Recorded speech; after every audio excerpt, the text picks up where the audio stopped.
Welcome to लोकसेवा स्पर्धा परीक्षा. लोकसेवा स्पर्धा परीक्षेमध्ये आपलं स्वागत आहे. थेट प्रश्नांना सुरुवात करूया. What is the name of the aircraft display team performing at the parade or Republic Day parade? कोणत्या वैमानिक समूहाने प्रजासत्ताक दिनी कवायती सादर केल्या? The answer is Suryakiran. उत्तर आहे Suryakiran. Suryakiran aircraft display team performing at the parade or in the Republic Day parade on 26 January 2024. सूर्यकिरण या वैमानिक समूहाने 26 जानेवारी 2024 म्हणजे प्रजासत्ताक दिनी कवायती सादर केल्या आहेत.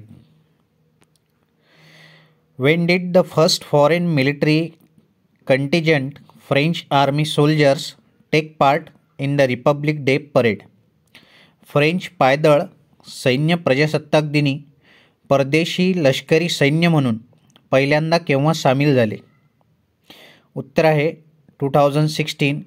The answer is 2016.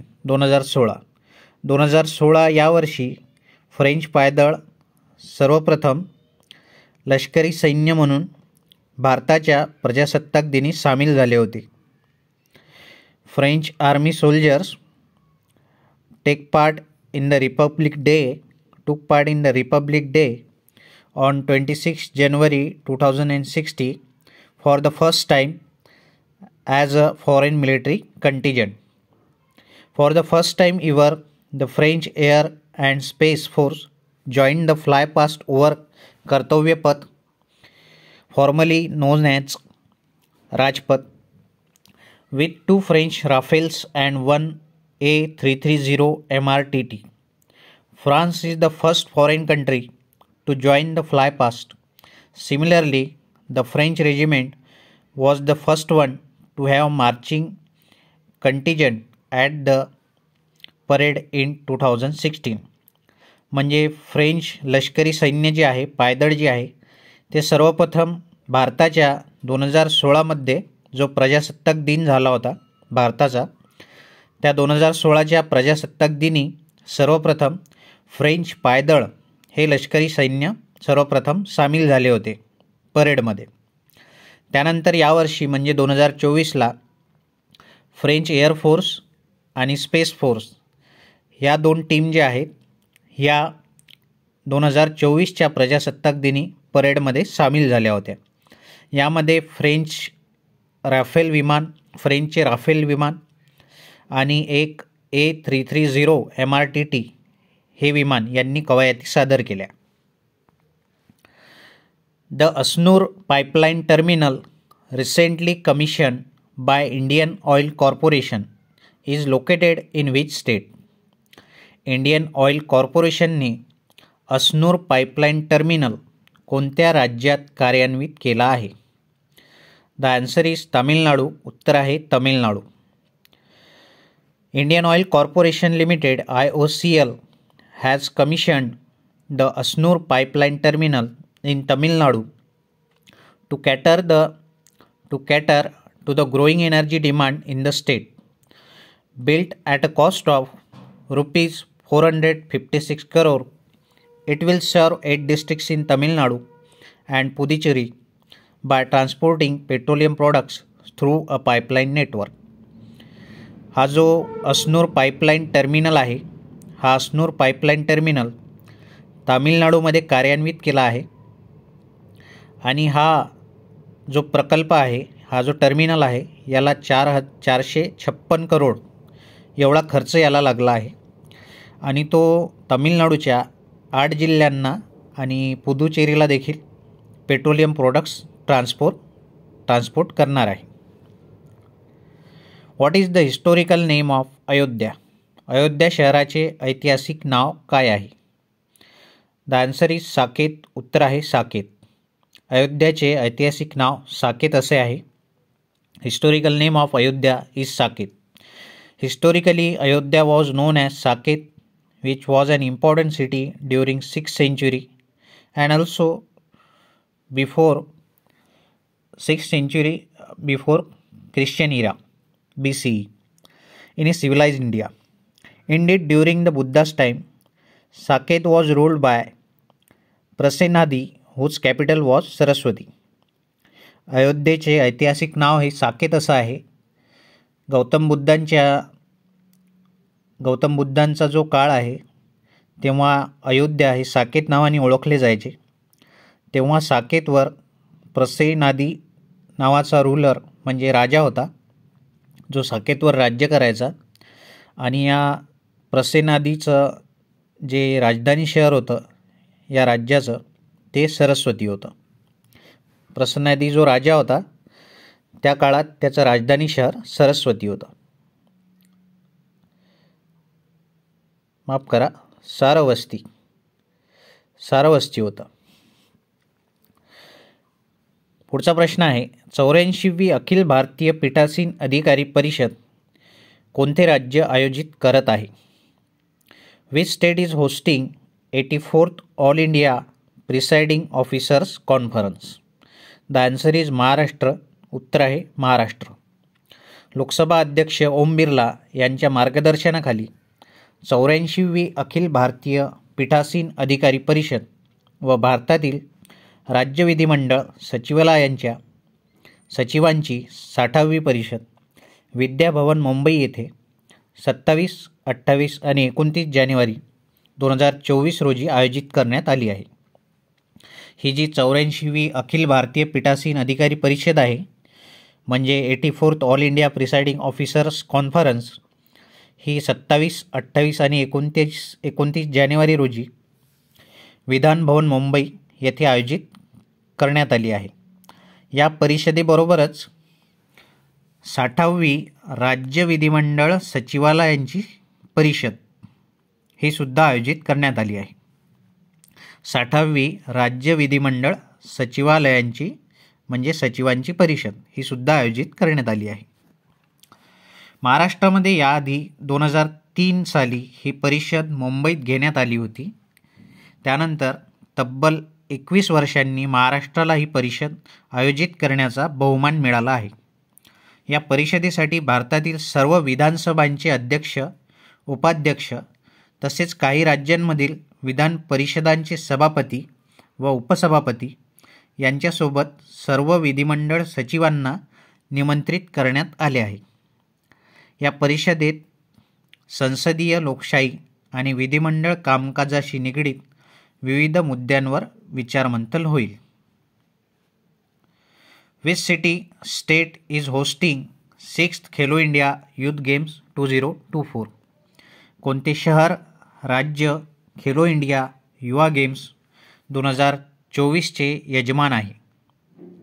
म्हणजे कोणत्या राज्याने किंवा शहराने खेलो इंडिया यूथ गेम्स जे आहे 2024चे याचं आयोजन केलं आहे? उत्तर आहे Tamil Nadu, Chennai. The answer is Tamil Nadu, Chennai. तमिळनाडूमधील चेन्नई येथे 6व्या खेलो इंडिया युवा गेम्स 2024चे आयोजन करण्यात आले आहे. 6वी खेलो इंडिया युवा गेम्स 2024 ह्या ज्या स्पर्धा आहेत हे 19 जानेवारी ते 31 जानेवारी 2024 या दरम्यान खेळवण्यात येणार आहेत.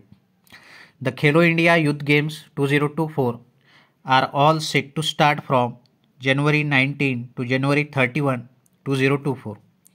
This is the 6th edition which will be hosted in the southern state of Tamil Nadu. Where International Court of Justice is located? आंतरराष्ट्रीय न्यायालय कोठे स्थित आहे?